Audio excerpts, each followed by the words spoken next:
제목 보시면 사회 간접 자본이죠. 사회 간접 자본이 SOC. 오케이. 이제 사회 간접 자본의 가장 대표적인 게 뭐예요? 도로, 항만. 요즘 우리가 이제 수도권에서 경전철, 뭐 상기 신도시와 관련된 경전철 이런 게 이제 사회 간접 자본이라 그래요. 그럼 봐봐. 이런 SOS의 민자죠. 이때 민자죠. 이때 민간이라는 뜻이 민간. 민간의 자본이죠. 민간의 자본을 줄여서 민자라 그러거든요. 민간 자본이 유치한다 이거죠. 민자 유치 제도입니다. 오케이. 봅시다. 이런 민자 유치 제도죠. 그럼 민자 유치 제도 자체가 뭐예요?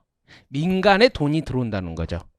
사회 기반 시설, SOC 사회 기반 시설에 민간의 자본이 들어오는 거예요. 그러면 SOC를 할 때 민간의 자본이 들어오잖아요. 그럼 정부의 입장에서는 이걸 어떻게 한다는 거예요? 돈을 꼬운다는 거예요. 꼬운다는 거. 민간이 하는 거죠. 그러면 민간이 이제 민간 자본이 들어왔죠. 그러면 민간의 입장에서는 뭐예요? SOC에 투자를 한 거잖아요. 그럼 민간이 투자를 했을 때는 반드시 무엇을 회수해야 돼요? 투자비를 회수해야 될 거 아니에요. 투자비를. 그러면 이 투자비의 회수 방식이 뭐냐? 회수 방식에 따라 O 방식과 L 방식이 있는 거예요. 투자비를 회수하는 방식에 따라서. 그러면 O 방식은 뭐예요? 운영한다는 거, 운영. L 방식은 리스. 임대료를 받는 방식으로 한다는 거예요. 오케이? 그럼 이제 여기 봐봅시다. 이 방식에는 이제 BOT 방식도 있고, BTO 방식도 있고, BLT, BTL 방식이 있는데, 기본적인 것은 뭐냐? 여기는 O라는 거죠. 여기는 L이라는 거죠. 그럼 O라는 건 뭐예요? 민간이 운영을 통해서, 오케이? 운영을 통해서 사용료를 받아서 뭐 한다고? 투자비를 회수하겠다는 거예요. 민간이 운영을 해서 운영비로, 오케이? 그러면 L 방식은 뭐예요? 민간 임대료만 봐봐. L 방식은 민간 임대료를 받는 방식으로 투자비를 회수하죠. 투자비를 회수하죠. 그러면 임대료를 받으면 임대료만 받죠. 그럼 운영은 누가 하겠다는 거야? 아니. O 방식은 민간이 운영을 통해서 사용료를 받잖아요. L 방식은 민간은 임대료를 받는 거잖아요. 임대료를 받는 형식으로 투자비를 회수한단 말이야. 그러면 운영은 누가 한다는 거야? 정부가 한다는 거지. 민간 임대료만 받으니까. 한번 봐봐. 그래서 여기는 뭐 한다? 민간이 운영해서 민간으로부터 뭐 한다? 사용료를 받아서 투자비를 회수하는 거야. 그럼 여기는 정부가 운영하고 민간은 뭐 한다? 임대료를 정부로부터 받는 방식을 택하는 거야. 오케이? 그러니까 우리가 임대료는 매월 얼마씩 받잖아. 그런 방식이라는 거예요. 오케이? 매월 임대료를 받는 방식으로 투자비를 회수한다는 겁니다. 오케이? 됐죠? 그럼 봐봐. 이렇게 돼 있을 때 이걸 좀 더 이해를 해보자는 게 이거거든요. build 누가 지었어요? 민간이 지었죠. 왜? 민간 자본이 들어왔으니까 민간이 지었잖아요. build 민간이 지었죠? 누가 운영한다고? 민간이 운영하는 거예요.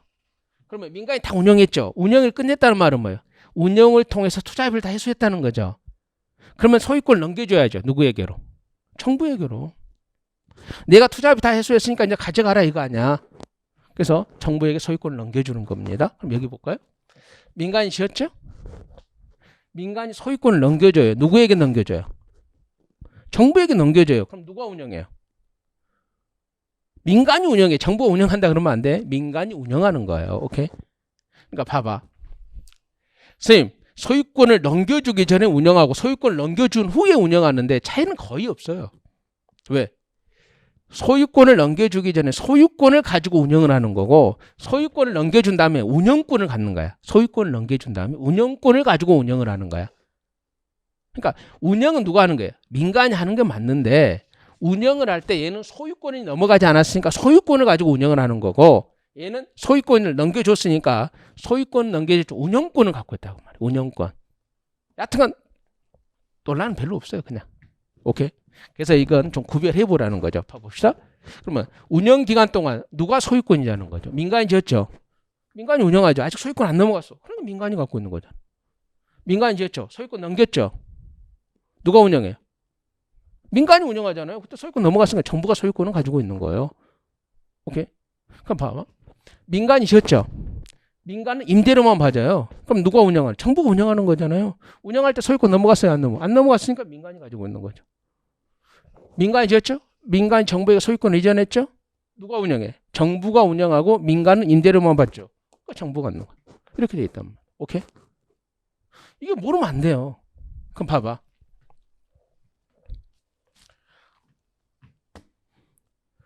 사용료로 받아서 투자 배수가 가능하면 이걸로 하겠죠. 사용료로 투자 배수가 안 되면 임대료를 받는 방식으로 하는 거예요. 맞잖아요. 어차피 민간의 입장에서는 투자 배수하는 게 목적이니까. 이제 이런 뭐 아주 간단한 거예요. 근데 이제 봐봐. 이런 봐 봅시다.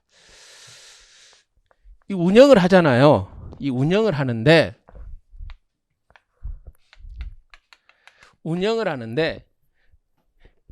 예컨대 지금까지 이렇게 나왔어요. 근데 그 밑에는 최근 우리나라 경전철 때문에 굉장히 활성화되고 있기 때문에 올해 하반기 7급 아니면 내년부터는 꼭 나올 영역이니까 우리가 미리 이제 입문 과정부터 한번 해보는 거예요.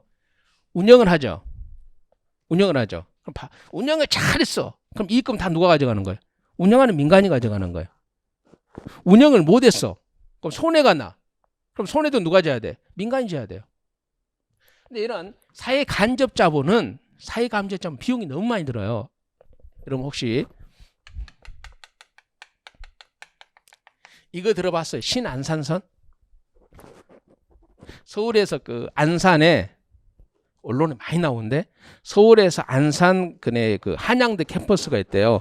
거기까지를 연결하는 경전철이에요. 지금 공사 꽤 됐죠? 좀 하고 있죠? 토지 수용도 하고 있고. 오케이. 그러면 이게 3조 4천억 정도 되는 사업이에요. 민간이 3조 4천억 투입해서 잘못되면 뭐예요? 망하는 거 아니에요. 이용 부담이 커요, 안 커요? 커요. 그래서 이제 나오는 게 이 BTO 방식의 새로운 것이 이제 나와요, 우리나라에서. 오케이? 그게 바로 그 밑에 있는 거예요. 한번 봅시다. BTO RS하고 BTO A 방식이거든요. 얘는 지금까지 시험에 나왔다 안 나왔어요. 한 번도 왜? 최근 나온 거니까. 근데 우리나라에서 이미 지금 법적으로 도입해서 지금 공사도 하고 있으니까. 한번 보시면 먼저 BTO 손실이 모두 누가 가져가요? 민간이 가져가죠. 오케이. 이익이 나도 민간이 다 가져가는 거고 손해가 나도 민간이 다 가져가는 거거든요. 오케이. 근데 정부가 이제 비용을 부담하는 비율이 있다 없다? 없어요. 민간이 다 하는 거예요. 그럼 민간의 입장에서 이연 부담이 너무 크죠. 그럼 여러분 봐봐. 이연 부담이 크면 수익도 커야죠. 정기예금 정말 낮죠. 은행에 하는 거. 왜 그럴까? 이연 부담이 없으니까 낮은 거예요. 주식은 많이 오르죠. 근데 이연 부담도 있죠. 하루에 상한가도 칠 수 있으면 어떤 게 하한가 칠 수도 있잖아요. 맞잖아요. 그래서 여기는 뭐다? 수익률이 높아요. 하이 리스크, 하이 리턴이에요. 여기에 대표적인 게 뭐예요? 도로 항만. 그러니까 이거 오케이? 이거까지 보지 말고 도로 항만 이 정도는 꼭 알아야 돼. 도로죠. 도로 사용하지 않을 수. 여러분들 봐봐. 여러분들이 어디를 가요? 고속도로 타고 갑니다. 타고 가죠. 가는데 마지막 종착 톨게이트에서 톨비를 내는 게 아니라 중간에 이미 한번 계산하고 가죠. 그거 왜 그럴까? 그거 바로 민자도로예요. 민간 자본이 이 방식으로 들어온 거예요. 그 사람들이 사용하죠. 지금 운영을 하면서 그 톨게이트 비용으로 투자를 해줘야 되니까. 오케이? 뭐 천안 논산간 도로 있죠. 그런 게 이제 다 민자도로란 말이에요. 그러니까 하여튼 톨게이트 비용을 중간에 정산하는 데가 있어요. 요즘 정산을 잘 몰라요. 왜 몰라? 지나가면 자동으로 그냥 정산되니까. 어디에서? 하이패스인가? 거기고 뭐죠? 통장 계좌에서. 그렇죠? 도로. 항만이죠. 부산이나 인천에서 항만이 뭔지 알죠? 수출입 하려면 물건 싣고 하죠. 당연히 해야 되는 게 이쪽은 사용인 거의 뭐 의무적으로 해야 되잖아요. 그러니까 이게 사용료 수입이 있어요. 그럼 이쪽 봅시다. 여기 딱 봐봐. 왜 이제 이게 많이 나왔는가? 이게 바로 경전철이야, 경전철. 경전철이 뭔지 알죠? 상기 신도시와 관련된 경전철이에요. 이게 정말 나올 거예요. 왜 나오냐면 이미 시행도 하고 있고 또 이제 도입된 지 한 2, 3년이 지났으니까 충분히 학생들도 알고 있어야 되고 아울러서 지금 현재 하고 있고 신안산선이 지금 신안산선이 뭐라고 서울에서 안산까지 1호 사업이에요. BTRS 1호 사업인데 봅시다. 왜 그러냐면 최근 우리나라 이제 부동산의 문제가 뭐냐면 시중에 너무 많은 돈이 있죠. 이런 걸 이제 이런 사회 간접 자본을 흡수하려고 그러거든요, 정부가. 네, 봅시다. 경제처리인데 5대5. 오케이? 이익이 나도 투자 비용도 5대5. 오케이? 투자 비용도 5대5. 정부와 민간이. 그러니까 이익도 5대5. 손실 나도 5대5. 이게 알았어요. 리스크를 쉐어링 나눈다. 몇 대 몇을 5대5. 그러면 돼요. 5대5. 그다음 정부 부담이 5대5 하잖아. 자신이 5만큼 50% 투자를 해야 되고 50% 이익도 가져가지만 손실이 났을 때는 50% 손실도 부담해야 되죠. 경전처리입니다.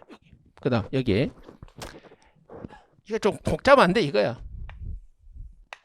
7대 3이라는 거야. 3. 누가 7이야? 정부가 7, 민간이 3. 오케이. 그러면 정부가 7이죠. 그러면 이익도 7, 손해도 7. 민간 이익도 3, 손해도 3. 이게 환경 관련 사업이 대부분. 환경 관련. 즉 오폐수 처리장 이런 거. 오폐수 처리장 이런 환경 관련 사업이 이 정도입니다. 오케이. 이 정도 가장 기본적인 것은 반드시 하셔야 됩니다. 다시 한번 볼까요? 얘는 항상 나오는 거고, 얘는 항상 나오는 거고, 얘는 나와야 된다는 거죠. 오케이. 반드시 정리를 하셔야 돼. 그러면 이러면 이렇게 생각하면 안 돼. 선생님, 한 번도 안 나왔는데 내가 시험 볼 때 나올 거야? 아니요. 항상 나와. 근데 그게 곧바로 나오지는 않고 일정한 시차를 두고 나오는데 일정한 시차가 먼저 됐죠. 뭐 이미 공사도 꽤 됐죠. 신안산선 같은 경우는 충분히 나와야 됩니다. 오케이, 이 정도 보시면 되고. 그 다음에 이제 삼색타입니다. 봅시다. 거창하게 다 배우진 않고 이제 삼색타 개념 정도만 우리가 지금 배우고 넘어갈 겁니다. 봅시다. 1섹타가 뭐예요? 정부를 1세타이래. 정부. 그러면 시장을 뭐 2섹타라고 그러는 거예요. 정부를 1섹타라고 그러고 시장을 2섹타라고 그러는 겁니다. 오케이? 정부를 1섹타, 시장을 2섹타. 오케이?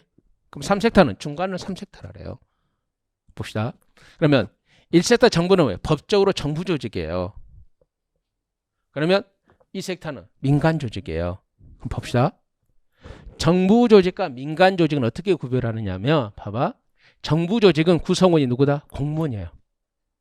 정부 조직의 구성원은 공무원이고 민간 조직의 구성원은 공무원이 아니에요. 네, 하나 물어봅시다. 여기 좀 봐요. 한국전력공사죠. 구성원이 공무원이에요? 공무원 아니에요? 한전. 공무원 아니에요. 그럼 여기에요. 민간 조직이죠. 한전 직원들 공무원 아닙니다. 공기업의 직원이지. 오케이. 걔네들이 공무원이면 걔네들도 뭐 한다. 국가직 시험 봐야 돼요. 한전 지방직일 리는 없을 거고 만약 공무원이면 시험 안 보잖아요. 한국전력공사 공기업 시험을 별도로 보는 거지. 오케이. 그래서 정부 조직이냐 민간 조직이냐. 오케이. 그다음 공적 기능과 사적 기능이거든요. 그럼 사적 기능이 뭐예요? 영리행위. 영리행위가 뭐예요? 돈 버는 행위. 그러면 공적 기능 비영리. 영리 행위를 하지 않습니다. 돈 버는 행위를 하지 않습니다. 오케이?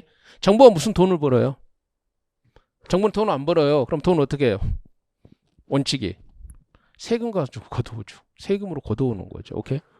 그래서 법적으로 정부 조직이 공적 기능을 수행하는 걸 1섹타 정부라 그러고 법적으로 민간 조직이 사적 기능, 영리 행위를 하는 것을 뭐라고 그래요? 2섹타 시장이라고 그래요. 삼성전자 직원은 공무원 아니잖아요. 민간 조직이에요. 오케이? 지금 한국전력공사라 그러니까 헷갈리는 모양인데 자꾸 이야기를 해주는 이유는 공기업은 정부 조직이 아니에요. 구성원이 공무원 아니야. 근데 공적인 업무를 수행하는 기업이야. 그러니까 공적인 업무를 수행하는 기업이니까 뭐예요? 정부가 통제하는 거예요. 오케이? 기업이니까 구성원은 누구고? 민간인이라니까. 한전 직원이 민간인이야. 국가공무원법 적용 안 돼. 오케이? 하나만 더 물어볼까? 그러면 내가 다시 물어볼게. LH공사 직원들은 공무원이야, 공무원 아니야? LH공사, 한국토지주택공사. 아니야. 걔도 공기업이잖아. 오케이? 공기업의 직원은 공무원 아닙니다. 오케이? 근데 공짜란 단어가 들어가 있기 때문에 정부가 책임을 지는 기업이에요. 그리고 아까 말했던 우리 책임 경영. 그렇죠? 이제 봅시다. 그러면 1섹터의 한계가 뭐예요? 여기 1섹터의 한계가 뭐예요? 정부 실패. 1섹터 한계가 정부 실패죠. 그러면 2섹터의 한계가 뭐예요? 시장 실패. 그러면 기존의 공공서비스 공급하는 주체, 시장이나 정부가 다 실패하면 어떻게 할 거예요? 그래서 나온 게 제 3섹터예요. 오케이? 그러면 3섹터는 뭐 한다? 법적으로는 민간 조직이 공적 기능을 수행하는 거예요. 뭐라고? 법적으로는 민간 조직이 공적 기능을 수행하는 거예요. 오케이? 됐죠?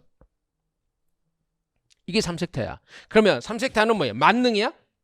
아니야. 3섹터도 엄청나게 한계가 많아요. 근데 왜 없었던 제3의 섹터가 나왔느냐? 1섹터, 2섹터의 한계를 좀 보완해 보기 위해서 제3의 섹터가 새롭게 나온 거예요. 제3의 섹터가. 그러면 이 3섹터에는 두 개가 있어요. 봐봐. 준정부 조직과 비정부 조직인데 들어봐. 준정부 조직은 뭐예요? 정부 조직에 준해요. 하지만 정부 조직은 아니야. 정부 조직이 아예 아니다는 거죠. 이거부터 해볼까요? Not government organization. 우리가 많이 알죠? NGO?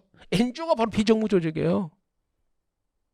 NGO 구성원들이 민간인이에요? 공무원이에요? 민간인이잖아요. 근데 뭐 공적 기능을 하잖아요. 그래서 이거죠. 그럼 준정부 조직은 뭐예요? 이런데요. 공무원연금공단, 국민연금공단 이런데. 오케이? 공무원 아닙니다. 공무원에 준하는 거죠. 준하는 거죠. 오케이, 그럼 봅시다.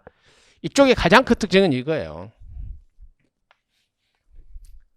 공무원연금공단은 정부가 의도적으로 만들었어요. 뭐 하라고? 공무원 퇴직연금 관리하라고. 국민연금공단은 최근에 관리란 말이 빠졌죠. 국민연금공단 또 그 용어 자체를 시험 내는 건 아니니까 정확한 명칭이 국민연금공단. 국민연금공단은 국민들의 연금을 관리하잖아요. 정부 의도적으로 만든 거잖아요. 아니 국민연금공단이 자발적으로 만들어진 기업은 아니잖아요. 정부 의도적으로 만들었잖아요. 그다음 얘는 자발적이죠. 시민사회단체 NGO는 자발적으로 만든 거예요. 그러니까 너무 많아. 아니 나 너무 많아. 시민사회단 너무 많잖아요. 시민사회단체가 고발을 했대. 좀 이름을 좀 써줬으면 좋겠어. 너무 많아. 그러니까 자발적인 조직이니까 우리나라는 집회 결사의 자유가 보장된 나라잖아요. 그러니까 자기들이 신고하면 그냥 시민사회단체야. 근데 너무 많죠. 너무 많아요. 지금 너무 많다는 걸 비판하는 게 아니라 자발적인 거예요. 정부가 의도적으로 만들었으면 정부가 뭐예요? 그 의도성을 위해서 한두 개만 만든 거거든요. 얘는 자발적인 거니까 너무 많은 거예요. 시민사회에서 집회 결사의 자유에 의해서 자발적으로 만든 거니까. 오케이? 자발적. 이거 차이예요. 그럼 여기는 뭐예요? 의도적인 거죠. 그 의도된 업무만을 수행하는 거예요. 공무원연금공단은 공무원 퇴직연금만 관리하는 거예요. 국민연금공단은 국민연금만 관리하는 거예요. 오케이? 맞잖아요. 그럼 여기는 자발적으로 만들어서 정부와 시장을 견제하고 감시하고 비판하는 겁니다. 오케이? 맞죠? 뭐 참여연대도 있고 많죠? 이 정도면 돼요. 그러니까 1섹터와 2섹터와 3섹터가 있다는 정도만 알면 굉장히 그래도 부드러워요. 기본 이론 수업 때.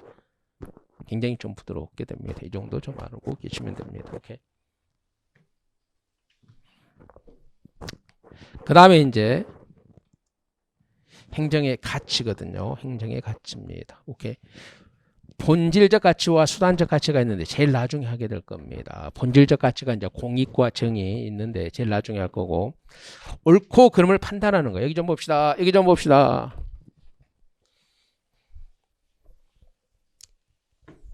여러분 이제 공무원이 되셔서 옳고 그름을 판단하는 기준이 있어야 될 거 아니야. 내가 물어볼게요.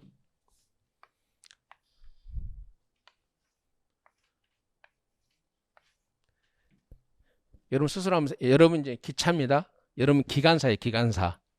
기관사인데 원래는 뭐냐면 일이 가기로 한 거야.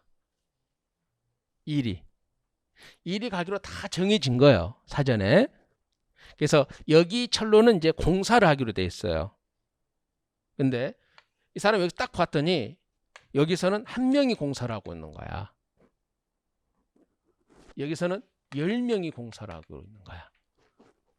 근데 이 야당 이쪽으로 가게 되면 뭐예요? 이쪽으로 가면 10명이 사망을 해요.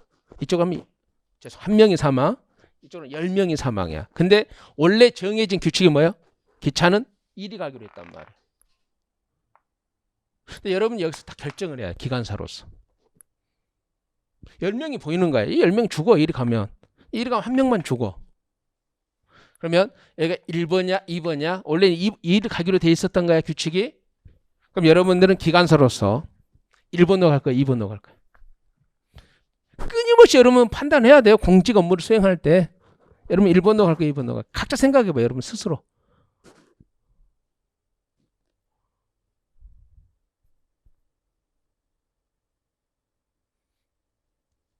나한테 이런 어려운 걸 시키지 마세요. 그러지 말고 아니 그 극단적 예를 든 거고 한번 생각을 해보시라고. 여러분들은 가치관으로 지금까지의 가치관이 또 공직생활 하다 보면 또 가치관이 바뀌니까 바뀔 수도 있는 거니까 지금까지 여러분 가치관은 1번으로 가겠어요. 아니 선택해야 된다니까. 기차가 멈출 수는 없어요. 멈춰보면 기차가 전복되니까 다 가는 거니까. 일대 옳고 그름을 판단하는 기준이 두 개가 있어요. 여러분 쓸 필요는 없습니다. 목적론과 의무론이에요. 한번 봅시다. 써져 있으니까. 절대론, 상대론 이렇게 하거든요. 이 말은 절대적이고 동의를 반드시 알아야 된단 말이에요. 절대적이고 의무적으로 지켜야 될 오케이? 보편적 기준이 있다 이렇게 하는 거예요. 오케이. 절대적이고 의무적으로 지켜야 될 보편적 기준이 있다. 그래서 절대론, 의무론, 보편적 기준이 동의해요. 나중에 여러분 기본 시험화 또 문제를 보게 되시지만 동의어를 반드시 알고 있어야 된다는 게 굉장히 중요한 논점이거든요. 막 바꿔버리거든요. 이쪽이 이제 뭐예요? 임마누엘 칸트라는 학자가 강조해서 이쪽을 우리 일반적 칸트주의 이렇게도 표현하거든요. 임마누엘 칸트라는 학자가 좀 이쪽이죠. 그다음 상대론은 뭐였냐면 상대론은 오케이 상대적이고 결과론 목적론이죠. 목적에 따라 달라진다. 목적이죠. 결과가 좋아야지 옳은 거다 이거야. 그럼 이쪽은 뭐 한다? 절대적으로 지켜야 될 보편적 기준은 없다는 겁니다. 오케이. 이쪽은 벤담의 생각과 아주 일치. 근데 이쪽은 그냥 칸트주의라고 누구든지 합의하는데 이건 벤담이라는 용어를 잘 안 쓰는데 이게 벤담하고 거의 용이 좀 벤담의 공리주의하고 아주 유사하다는 거예요. 그 써주는 것은 선생님 네 그래도 철학은 좋아 나 벤담의 공리주의는 알아요. 그런 사람은 좀 쉽게 가능하는 뜻이고 이것까지는 뭐 근데 이쪽 맞죠? 칸트 벤담. 네. 결과가 가장 좋은 게 가장 최선인데 이게 벤담이거든요. 오케이 봐봐. 그럼 봐봐. 이쪽 상대론적 입장에서는 뭐가 오르는 거야? 1위 가야지 오른 거야. 왜? 여기는 한 명이고 여기는 10명이 살잖아. 결과 얘가 더 낫잖아. 그러니까 상대론적 가치관 다시 한 말로 상대론 결과 이쪽에 가는 게 나으니까 한 명, 10명이냐 사망자가. 오케이? 그러니까 옳고 그런 보편적 기준이 없고 상대적으로 결과가 더 좋은 쪽으로 가야 된다는 거예요. 오케이? 그 벤담 쪽이 가깝죠. 그러면 이쪽으로 가는 사람은 뭐야? 이쪽으로 가는 사람은 바로 의무를. 이미 다 규정하고 있는 게 2번인데 그러면 다 이미 정하는 기준을 준수하고 있는 일명은 뭐냐고. 당연히 이 사람들이 규정을 준수하지 않았으니까 이리 가야 된다. 이게 바로 이쪽이에요. 오케이? 그럼 현실은 1번이 맞을까 2번이요. 이쪽이 아니야. 그만큼 해서 옳고 그름을 판단한다는 게 어려운 거예요. 끊임없이 고민하면서 해야 된다는 거죠. 옳고 그름을 판단한다는 게 뭐냐. 오케이? 맞잖아요. 지나치게 이쪽이 강하면 이쪽 것이 더 들어오는 거고 지나치게 이쪽이 강하면 이쪽도 고민해 보자는 거죠. 뭐가 옳다는 게 아니라 항상 여러분들은 공직자가 되실 분들로서 이걸 가지고 고민을 하셔야 된다는 거예요. 오케이? 됐죠? 고민을 하면서 해야죠. 고민 없는 정책은 실패하죠. 실패합니다. 어떤 정책이라도 부작용은 있지만 고민하고 했을 때 부작용이 적은 거예요. 고민하고 했을 때. 됐죠? 이런 이제 두 가지가 있다는 겁니다. 됐죠? 잘 나와요. 왜? 아니, 공무원이 당연히 뭐한다. 옳고 그름을 판단하는 뭔가는 있다는 걸 알고 현장에서 고민을 해야죠. 오케이. 뭐가 옳은지는 안 내요. 이런 게 뭐냐고 물어보는 거지. 이쪽이냐 이쪽이냐 물어보는 거죠. 근데 어쩔 땐 이렇게 물어보고 어쩔 땐 이렇게 물어보고 그러니까 동의어적 시각을 꼭 알고 계시면 됩니다. 오케이. 됐죠? 그 다음에 이제 공익입니다. 공익. 오케이. 공익이죠. 이건 좀 이따 다시 한번 온다 그랬습니다. 본질과 수단은. 그러면 이제 이 공익과 정의론이 가장 출제가 잘 되는데, 공익과 정의론이 가장 출제가 잘 되는데, 우리 이제 공익을 보는 거예요. 공익. 오케이. 공익을 한번 봅니다.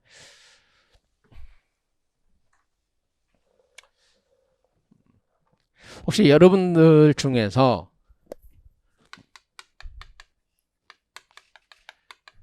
혹시 이제 물론 과탐을 한 사람도 있고 사탐을 한 사람도 있을 거예요. 사회탐구 영역을 공부했던 수험생들이 있다 그러면 사회문화라는 과목이 있죠.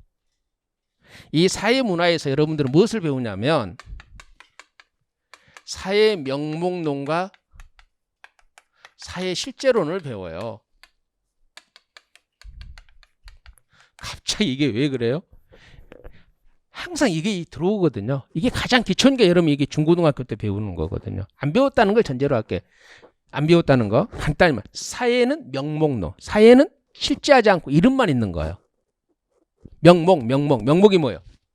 눈에 보이는 거지 실제는 아닌 거예요. 우리가 그냥 붙여놓은 거예요. 사회라는 이름을. 그럼 실제하는 게 뭐예요? 개인이라는 거죠. 우리가 개인을 떠나 전체라는 사회는 이름만 있지 실제하지는 않아요. 그럼 실제하는 게 뭐예요? 개인이야, 개인. 그럼 얘는 사회 실제로는 실제하는 게 전체야. 전체가 실제한다는 거예요. 뭐과? 개인과 구별되는 사회라는 전체가 진짜 있다는 거고, 얘는 개인과 구별되는 사회라는 건 이름뿐이지 없다는 거예요. 오케이? 이게 이제 사회 명목론, 사회 실제론이거든요. 그러면 이쪽 가정설이 뭐냐면 사회 명목론 쪽이에요. 그러니까 개인과 구별되는 전체는 없다는 거예요. 그럼 얘가 사회 실제론 쪽이에요. 개인과 구별되는 사회라는 실체가 있다는 거예요. 오케이. 그럼 봐봅시다.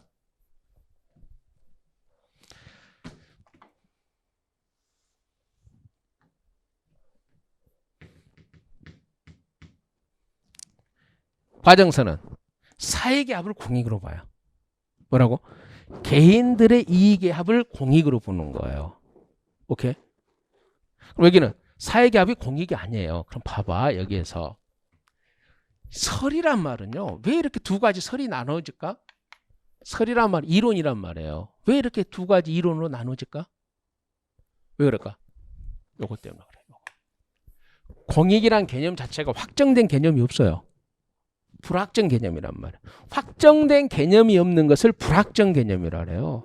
그럼 불확정 개념이니까 동태적이고 상대적이지. 동태 변한단 말이야. 다이나믹하게 변하는 거예요. 상대적으로 달라요. 조선시대 공익의 개념과 지금 21세기 공익의 개념은 다르죠. 맞잖아요. 조선시대 주인은 누구였는데? 왕이었는데. 지금 20세기 대한민국의 주인은 누군데? 주권자인 국민인데? 변하고 상대적으로 변하는 거죠. 불확정 개념이니까 뭐가 공익이냐는 뭐한다? 논쟁이 있어요. 논쟁. 그걸 뭐라 그래? 학설. 학설을 줄여서 설이라고 그래요. 설. 오케이. 학설을 줄여서 설이라고 그럽니다. 확정된 개념이 있으면 이론이 나올 필요가 없죠. 맞죠? 확정된 개념이면 이론이 나올 필요 없어요. 확정된 개념이 아니고 불확정 개념이니까 이게 공익이다. 이게 공익이다. 논쟁을 하는 거야. 오케이? 네, 설이 나오는 건데. 그래서 과정서는 이렇게 보는 거야. 공익이라는 걸 개인들의 이익의 합을 공익으로 보는 거야. 그러면 개인들의 이익이니까 개인주의적 공익 아니에요. 이 말은 핵심이 이거라니까. 이쪽 계열이라니까. 이쪽. 개인과 구별되는 실제하는 사회라는 전체는 있다 없다? 없다는 거야. 오케이? 그러니까 우리 사회라는 말이 있잖아. 그건 이름만 붙여놨을 것 뿐이지 실제는 없다는 거예요. 오케이? 그래서 핵심 이거야. 그럼 과정설에서는 전체 이익이라는 말이 나오면 옳은지 문제, 틀린지 문제. 틀린지 문제. 전체를 인정하지 않는데 무슨 전체 이익이라는 말이 나와요. 사익 합의죠. 봅시다. 여기서 잘 봐봐. 여러분 한 번만 생각해봐. 또 예를 들면 그 예로서 받아야지 또 이상하게 생각하지 말고. 남편과 부인이 있죠? 오케이. 가정이죠? 그러면 남편의 사익은 뭐다? 담배를 피는 거야. 집에서. 내가 정한 거요. 그럼 부인의 사익은 남편이 집에서 담배를 피우면 안 돼. 두 사익을 더해놓은 게 두 사람으로 이루어진 가정의 공익이잖아요. 그러니까 가정이란 전체는 없고 두 사람의 이익이 합이 더해진 게 가정이래요. 가정의 이익. 가정의 이익이 뭐야? 더해봐. 더해야 되잖아요. 둘이 더해야 되니까.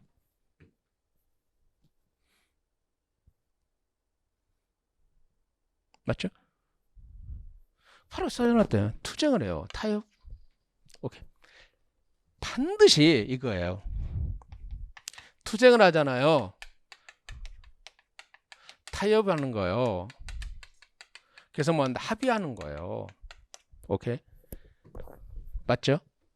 우리의 삶은 연속은 이거예요. 그럼 앞으로 뭐냐면 타협이란 말이 나오잖아요. 그럼 앞에는 뭐 한다? 투쟁이란 말이 생략되어 있는 거예요. 사회학에서는. 투쟁을 뭐 과격하게 하는 경우도 있지만 의견 다른 것도 투쟁이에요. 맞잖아요. 뭣도 투쟁이에요? 동생하고? 여러분 동생하고 이런 거 잘 안 해요? 야, 네가 아이스크림 사와. 네가 아이스크림. 동생하고 투쟁하잖아요. 여러분도. 맞잖아요. 부모님이 가서 야 마트 가서 아이스크림 좀 사와라 그러면 뭐 한다? 둘이 서로 이렇게 투쟁하는 거예요. 막 머리띠 둘러매고 하는 것만 투쟁이 아니라니까. 동생하고 여러분하고 아이스크림 누가 사러 가요? 투쟁하죠. 타협하죠. 합의하죠. 뭐 이번 네가 가. 맞잖아요. 같이 가든가. 그러면 이때 누가 더 많이 가요? 상대적으로 힘이 약한 동생이 더 많이 가죠. 원래 그럴 수밖에 없어요. 세상 이치가 원래 그래요. 맞잖아요. 타협과 조정을 하는 거 합의했죠. 합의했죠? 그럼 뭐예요? 만약에 똑같은 거예요.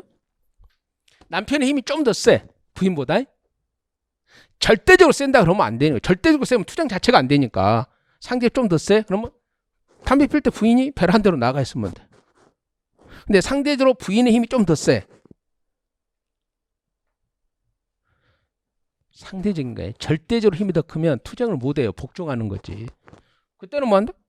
남편이 베란다 나가서 담배 피우면 되는 거예요. 그러면 둘 사이의 공익이 뭐예요? 베란다 나가서 담배 피우는 게 공익이에요. 이게 과정설이에요. 그러면 이게 나쁜 거예요? 아니에요. 왜 나쁜 게 아니에요? 두 이익이 절충된 거예요. 두 이익이 절충된 거. 그럼 봐봐. 또 하나. 그러면 이 가정의 이익은 뭐예요? 남편이 베란다 담배 피우는 거죠. 그럼 그 2층에 있는 가정은 뭐예요? 담배를 안 피워요. 그러니까 담배 연기가 나오면 투쟁을 하죠. 둘이 투쟁하는 거예요. 그럼 뭐 이때 남편이 미안해요. 그래서 어디로 간다? 맞죠? 내 집에서 내가 담배 피는데 막 그러죠.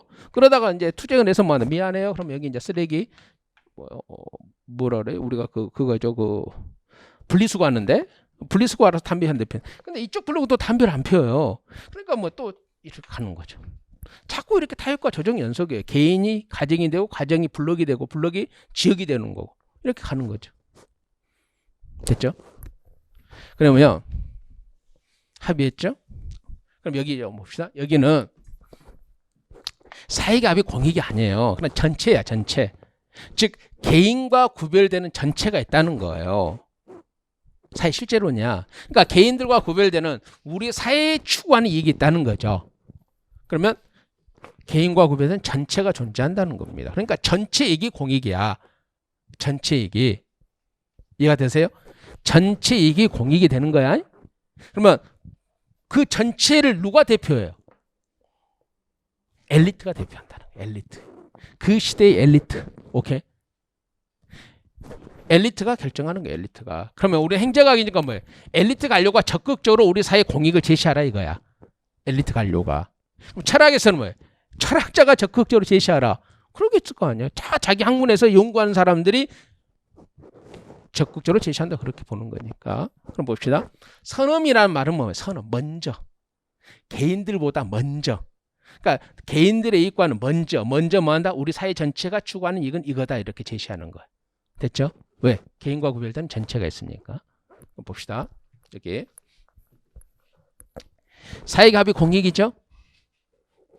그러면 사익과 합이 공익이잖아. 그럼 사익과 공익은 본질적으로 같다 틀리다? 본질도 같아요. 사익과 합이 공익이니까. 본질적으로 같다는 말은 공익이 뭐한다? 사회 전체가 추구하고자 하는 뭐한다? 규범적이고 도덕적인 게 아니에요. 두 이익이 더해진 거예요. 절충된 거예요. 그러면 공익과 사익이 본질적으로 같죠? 그러니까 공익과 사익은 충돌해 안 해? 충돌해. 그러니까 시험이 잘 나오는 거야 이쪽이. 충돌해요. 대등하니까 충돌하는 거야. 대등하지 않으면 충돌한다 복종한다? 복종해요. 오케이? 대등하지 않으면 복종하는 거야. 충돌하는 거 아닙니다. 오케이? 본질적으로는 그러니까 약간의 힘의 차이가 있지만 그래 절대적인 아니라 상대적이라 그러는 거예요. 만약 여러분과 여러분 동생이 절대적인 힘의 차이가 있죠. 그러면 투쟁 안 하잖아요. 동생이 복종해야지. 상대적인 차이가 있으니까 투쟁을 하는 거예요. 그래서 공익과 사익이 충돌해요. 잘 봐. 이렇게 공익과 사익 충돌하는 걸 뭐라 그래? 지역 집단 이기주의라 그래요. 전체 공익과 특정한 지역의 사익이 충돌하는 걸 지역 이기주의. 특정한 집단의 사익과 충돌하는 걸 집단 이기주의라 그러는 거예요. 오케이? 그럼 봐. 여기는 이런 문제점이 나타날 수도 있죠. 맞죠? 근데 어떤 장점도 있어요. 전체의 이름하에 개인이 일방적으로 희생당해 안 당해? 희생 안 당하는 거예요. 전체를 위해서 네가 무조건 희생당해. 이런 논리는 성립 안 해요. 맞죠? 왜? 본질적으로 같으니까 투쟁해야 하니까. 이렇게 투쟁하는 것이 잘못되면 이렇게 잘못될 수도 있지만 지역 집단 이익 위주로 잘 나갈 수 있지만 오케이? 일방적으로 희생은 당하지 않죠. 그럼 이쪽 봅시다. 사익과 공익이 본질적으로 달라요. 다르단 말은 공익이 우월적 지위를 갖는다는 거예요. 우월적 지위를 갖죠. 그러니까 뭐 충돌한다는 안 해요. 우월적 지위를 가니까 항상 공익이 이기니까 충돌을 안 하는 거예요. 오케이? 이게 참 잘 나올 수밖에 없어요. 왜? 행정에 가장 추구하는 가치일 뿐만 아니라 잘 틀려주거든 수험생들이. 본질적으로 차이가 있기 때문에 충돌 안 합니다. 예, 공익이 항상 우월적 지위를 가지니까 충돌하지 않습니다. 오케이? 맞죠? 그럼 봐봐. 얘가 좀 안 맞을 수도 있어요. 갓난애기하고 그러니까 초등학교 입학하기 전이나 초등학교 저학년 그럴 때까지는 이렇게 사춘기 전에는 부모와 자식 간에 충돌이 안 해요. 왜 충돌 안 해? 우월적 지위를 가지니까 부모가. 근데 왜 사춘기부터 충돌이 좀씩 일어날까? 우월적 지위에서 좀씩 얘가 커오면서 오케이? 벗어나려고 그러거든요. 우월적 지혜자의 뭐로부터 친권자의 지시사항에서 벗어나려고 그러는 거예요. 그런 상황에서 충돌이 일어나는 거거든요. 오케이? 그래서 예를 들면 그런 것도 있다는 거죠. 그래서 다시 봅시다. 이쪽은 충돌하지 않습니다. 그러니까 뭐야? 이기주의를 극복하는 거죠. 항상 공익이 이기니까. 근데 어떤 단점이 있어요? 전체를 위해서 항상 개인이 희생돼야 된다는 거죠. 항상 장단점이 다 있는 거야. 그러니까 뭐가 옳다 그러다가 아니라 항상 현실은 양자가 조화가 가장 좋아요. 오케이? 양자의 조화가 가장 좋죠. 오케이? 그럼 봐봐. 이제 하나 더 합시다. 타협과 조정이잖아요. 오케이? 타협과 조정이잖아요. 그럼 타협과 조정은 힘이 대등한 상태에서 해야 돼. 그나마 상대적으로 힘이 불평등한 사이에서 해야 돼. 상대적으로 절대적으로 평등한 사이는 없어요. 상대적으로 힘이 대등한 사이에서 타협과 조정을 하는 거야. 힘이 대등하지 않는 사이에서 타협과 조정이란 말은 성립될 수가 없는 거잖아요. 그러면 봐봐. 이쪽은 타협과 조정을 하죠. 그러면 후진국에 비해서 선진국이 그나마 힘이 대등하다는 거야. 상대적으로 권위주의 사회보다는 뭐한다? 민주 다원화된 사회가 상대적으로 힘이 더 대등하다는 겁니다. 절대적으로 힘이 대등하다는 건 아니고. 오케이? 그러면 힘이 대등한 사회에서 뭐한다? 타협과 조정이라는 방법론을 사용하기 때문에 이 과정서는 주로 어디에 잘 맞다? 선진민주 다원화된 사회를 설명하는 공익관으로 잘 맞다 이거야. 다시 한번. 이게 좋다는 의미가 아니고 타협과 조정은 이 사회보다는 이 사회에서 더 적용될 수 있다 이 뜻이야. 오케이? 꼭 이게 초등학생처럼 나쁜 거, 좋은 거 그러니까 대학원의 학문인 행정학을 그런 시각으로 접근해 버리니까 어려운 거예요. 그래서 처음부터 이거 뭔가를 접근하는 시각이 꼬여버리잖아요. 좋은 거, 나쁜 거, 오케이? 이렇게 꼬여버리면 어떤 현상이 발생해? 공부하는 노력에 비해서 점수가 안 나와요. 근본적으로 뭔가 꼬여버려서 그래요. 공부하는 노력에 비해서 약간의 점수가 잘 나온 사람은 뭐냐면 내가 이거 당연히 맞는 것 같아. 이게 뭐라 찍는다 그러죠. 우리 찍는다. 왜 잘 맞아요? 뭔가 잘 이해도 하고 있으니까 잘 맞는 거예요. 잘 맞는 겁니다. 특히 이제 9급과 7급 문제에서 특히 이제 9급 문제는 좀 그런 문제는 적은데 7급 문제는 이런 흐름을 이해하느냐, 사회과학의 흐름을 이해하느냐란 문제가 두세 문제가 나와요. 그래서 이 사회과학의 흐름이 아주 좋은 친구들이 있어요. 그런 친구들이 7급에서 아주 고득점이 나오거든요. 두세 문제를 맞고 들어가 보니까 두세 문제면 뭐예요? 10에서 15점이잖아요. 그런 친구들이 있습니다. 봅시다. 됐죠? 그래서 뭐가 좋고 나쁘다는 건 아니에요. 오케이? 항상 일장일단이 있습니다. 일장일단. 그럼 여러분 한번 물어볼게요. 우리나라는 이쪽 시각이 강할까? 이쪽 시각이 강할까? 아니 이번에 코로나만 가지고 아니 진짜 이것은 시험에 안 나와요. 여러분들이 이걸 얼마나 좀 이해했느냐를 보자는 거죠. 이번에 코로나만 가지고 봤을 때는 어디에 가깝고 우리나라는 좀 절충인데 이쪽이 좀 더 강해요. 그러니까 우리나라는 전체 공동체의 안전을 위해서 뭐 한다? 동선을 공개하는 걸 우리 사회 공동체가 흔쾌히 받아들이는 거예요. 근데 프랑스 그런 데는 뭐예요? 진짜 거부하죠. 맞잖아요. 전체라는 공동체 이익보다는 뭐예요? 내 프라이버시가 공개되는 게 더 싫다는 거죠. 맞잖아요.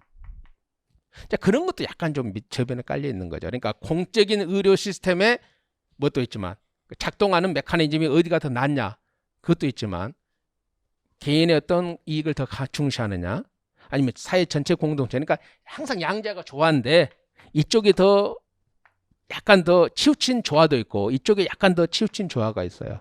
그러니까 코로나로 여러분들이 판단해 본다 그러면 서구 유럽이나 그런 데는 개인의 뭐 동선 발표하는 것에 대해서 굉장히 안 되죠, 막. 우리는 뭐 사회적 합의가 됐죠. 합의가 된 범위 내에서는 공선하죠. 어떤 질병관리본부가 제시하는 지침에 따라서는. 그래서 서로 뭐요? 조심하고 그러는 거죠. 그런다고 해서 개인은 완전히 하는 것도 아니고, 그러니까 항상 현실은 조화인데 조화가 시험 문제에 나오는 게 아니라 이론들이 어떤 메커니즘이냐, 과정선 이런 메커니즘, 실제서는 이런 메커니즘이라는 걸 한번 들어봤죠. 그러면 되는 거예요. 시험 잘 나와요. 근데 시험이 어떻게까지 나오는지까지는 가지 말고, 아니 솔직히 여기서 거의 다 나와요. 근데 이걸 한번 이해했다 그러면 되는 거고, 이런 것이 이제 시험에 어떻게 적용되는지는 이제 우리가 입문 과정에서 배우는 과정은 아니죠. 아, 공익관에 이런 게 있다. 그러면 시험 됩니다. 10분 후에 정의론 들어가서 갑니다. 10분 후에 정의론을 보도록 합니다. 오케이.